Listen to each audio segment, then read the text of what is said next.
और जैसा कि आपने बताया कि किस तरह से यहाँ पर जो दांव है उल्टा पड़ गया, लेकिन इसको लेकर हम ओंकार से भी बात करेंगे क्योंकि बहुत सारी ऐसी खबरें हैं जो चौंकाने वाली हैं। और क्योंकि अभिषेक बनर्जी को जब सोनारपुर भेजा गया था, उनको पता था कि वहां पर इस तरह के हालात बन सकते हैं, लेकिन फिर भी दीदी ने आखिर उनको क्यों वहां पर जाने के लिए दिया, इस पर भी बात होगी। लेकिन एक और बड़ी खबर आ रही है, टीएमसी सांसद बापी हालदार के दफ्तर पर तोड़फोड़ हुई है। दक्षिण 24 परगना के मथुरापुर ऑफिस में बवाल हुआ है। टीएमसी सांसद पर बाढ़ राहत सामग्री अपने दफ्तर में छिपाने का आरोप लगा है। तो ये तस्वीरें आप देख रहे हैं कि किस कदर जो बाढ़ राहत, अब जो देखिए कि आम्फान का वक्त आया था तो आम्फान में भी बहुत सारे सवाल उठे थे कि जितनी मदद की बात हुई थी वो मदद लोगों को मिली नहीं थी। अब हो सकता है कि वो आम्फान के हो सकते जो सामग्री यहाँ पर छिपा के रखी गई थी वो अब दफ्तर से बरामद की जा रही है।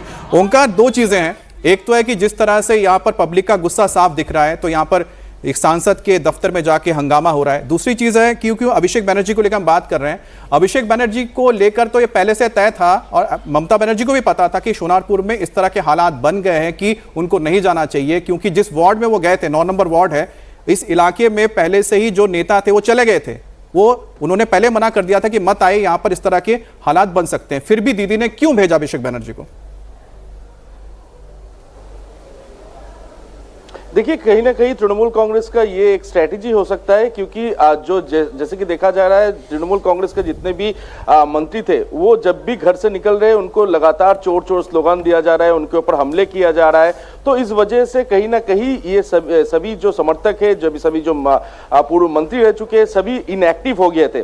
तो इसके जरिए कहीं ना कहीं अभिषेक बंदोपाध्याय के ऊपर जब हमला हो रहा है तो इसके जरिए ये एक मैसेज क्लियर कट पार्टी के वर्कर को दिया जाने की कोशिश किया गया कि अगर सेकंड इन कमांड सड़कों पे उतर कर मार खा सकते हैं तो आप लोग क्यों नहीं उतर सकते। यानी कि पार्टी वर्कर के अंदर मोटिवेशन जो है वो मोटिवेशन बढ़ाने के लिए ही ये स्ट्रेटेजी किया जा सकता है, ऐसे ही सूत्रों का कहना है। क्योंकि जब अभिषेक बंदोपाध्याय सोनारपुर में पहुंचे उनसे पहले ही पार्टी वर्कर की तरफ से ये क्लियर कट मैसेज था कि कुछ जगहों पे लोग भारी गुस्से में हैं, आप अगर आओगे तो यहां पर हमला हो सकता है आपके ऊपर। ये एकदम स्पष्ट मैसेज था। उसके बावजूद जैसे कि देखा गया कि अभिषेक बंदोपाध्याय जो कि तृणमूल कांग्रेस के सेकंड इन कमांड है और एमपी भी है, वो कुछ दूर तो गाड़ी पर गए, गाड़ी के बाद वो बाइक पर सवार होकर उस जगह तक पहुंचने की जब कोशिश किया, उसी दौरान उनके ऊपर हमला हुआ।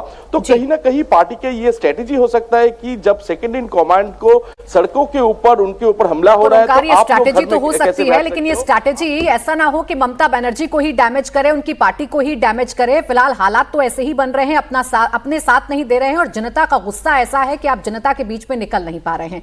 पश्चिम बंगाल में ऐतिहासिक सत्ता परिवर्तन के बाद टीएमसी के कुंबे में बिखराव और आंतरिक डर इस कदर हावी हो चुका है कि पार्टी सुप्रीमो ममता बनर्जी के फरमान की विधायक परवाह तक नहीं कर रहे हैं। इसका नजारा रविवार को दिखा जब ममता बनर्जी ने अपने कालीघाट स्थित आवास पर टीएमसी विधायकों की एक अहम बैठक बुलाई, लेकिन बैठक में महज 20 विधायक ही पहुंचे, जिसके बाद नाराज ममता बनर्जी ने विधायकों के साथ मीटिंग रद्द कर दी। सूत्रों की माने तो मीटिंग से विधायकों के गायब होने के पीछे गहरा डर काम कर रहा है। मुख्यमंत्री शुवेंदु अधिकारी की पुलिस और केएमसी जिस आक्रामक अंदाज में पुराने घोटालों, कटमनी और सिंडिकेट राज की फाइलें खोल रही है, उससे विधायक डरे हुए हैं। विधायकों को लगता है कि अगर वो ममता की बैठक में बढ़ चढ़कर हिस्सा लेंगे या सरकार के खिलाफ सड़कों पर उतरेंगे तो शुवेंदु सरकार का अगला निशाना वो बन सकते हैं। जो लोग प्रोटेस्ट कर रहा है इस हमले का, तो उसका प्रोग्राम से पुलिस उठाकर ले जा रहा है, अरेस्ट कर रहा है। आज चुचुड़ा में एक एमएलए असित मजुमदार और हमारा कई जो कार्यकर्ता है उसको, वर्कर्स को, लीडर्स को अरेस्ट किया, थाने में ले गया। तो कल शाम से हमारा पास हमारा जो लेजिस्लेटिव लीडरशिप है उनका पास एमएलए लोगों को ये रिक्वेस्ट आ रहा था कि देखिए ये तो अचानक हो गया, तो कलकत्ता रवाना होने का जो हमारा प्रोग्राम था, तो अभी तो हम प्रोटेस्ट रैली कर रहे हैं और पुलिस प्रोटेस्ट रैली से हमारा वर्कर को हैरेस कर रहे हैं। तो फॉर द टाइम बिंग आज जो शेड्यूल था उसको डेफर किया जाए, तो हालात थोड़ा ठीक होने से हम फिर ये मीटिंग करेंगे। सब लोग पार्टी का साथ है, लेकिन ये प्रैक्टिकल थोड़ा इश्यूज है, इसीलिए हम लोग आज करीब 2:30-3 बजे एक डिसीजन लिया। तो आज जो आ चुका है उसके साथ मुलाकात हो जाएगा, लेकिन आज का meeting for the time being हम पोस्टपोन कर रहे हैं क्योंकि वो लोग अपने खुद का कंस्टिट्यूएंसी में वो लोग बिजी है। ये प्रोटेस्ट रैली और हमारा वर्कर लोगों को ऊपर जो हैरासमेंट पुलिस का हो रहा है, ये टाइम पे उसका साथ रहना बहुत जरूरी है। अब आप मजबूरी सुन रहे हैं टीएमसी की। फेस सेविंग के लिए कहा तो जा रहा है कि हमारे विधायक अपनी कॉन्स्टिट्यूएंसी में बिजी हैं, लेकिन असल बात क्या है वो तो आप इन तस्वीरों को देखकर समझ सकते हैं। अब जिन प्रैक्टिकल इश्यूज की बात यहां अजीत जी कर रहे हैं टीएमसी के नेता, वो प्रैक्टिकल इश्यू दरअसल है क्या ये इश्यू है कि ममता बनर्जी पे से विश्वास हट गया है, या ये इश्यू है कि अगर हम ममता बनर्जी के साथ दिखेंगे तो ऐसा ना हो हमारे काले चिट्ठे ये सरकार खोल दे? देखिए, ये बात भी है जो आपने कही, ये दोनों कारण भी हैं। चुनाव हारने के बाद आमतौर पर ऐसा होता है, और ये बंगाल की राजनीति का एक संस्कृति है। चूंकि जब जीत करके आई ममता बनर्जी, उनकी पार्टी के लोगों ने अपने विरोधियों के साथ जिस तरह का बर्ताव किया था, उनकी पार्टी के नेताओं को ऐसा लग रहा है कि यह सरकार भी उनके साथ ऐसा कर सकती है। तो एक तो ये जो निरंतरता वहाँ की राजनीतिक संस्कृति की है, उसकी वजह से भी जो एमएलएज हैं, एमपीज हैं, वो अपनी पोजीशनिंग कर रहे हैं। और एक दूसरी बात यह है जो अभी देवेंद्र जी ने कही कि लोग संपर्क कर रहे हैं बीजेपी के बड़े नेताओं के साथ, तो उस संपर्क से पहले भी अपने को बैकग्राउंड में रखना होगा, आपको सीन से हटना होगा। अगर आप प्रदर्शन भी कर रहे हैं और बीजेपी के नेताओं से अप्रोच भी कर रहे हैं, तो ये दोनों चीजें नहीं हो सकती हैं। तो एक तो ये कारण है कि लोग अपने को बैकग्राउंड में रख रहे हैं ताकि बाद में बीजेपी से अप्रोच कर सकें।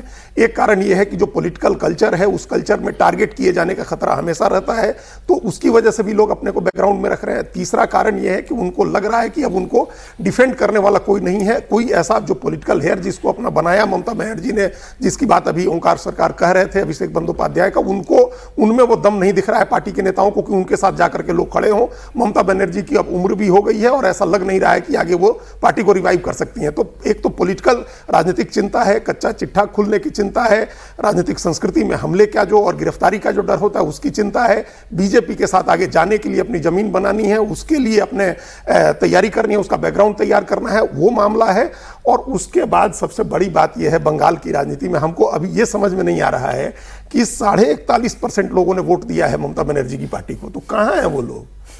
और उनके 80 विधायक हैं, उनके 29 एमपी हैं लोकसभा के, 10 राज्यसभा के एमपी हैं, तो वो लोग कहां हैं? क्यों नहीं वो लोग बाहर निकल रहे हैं?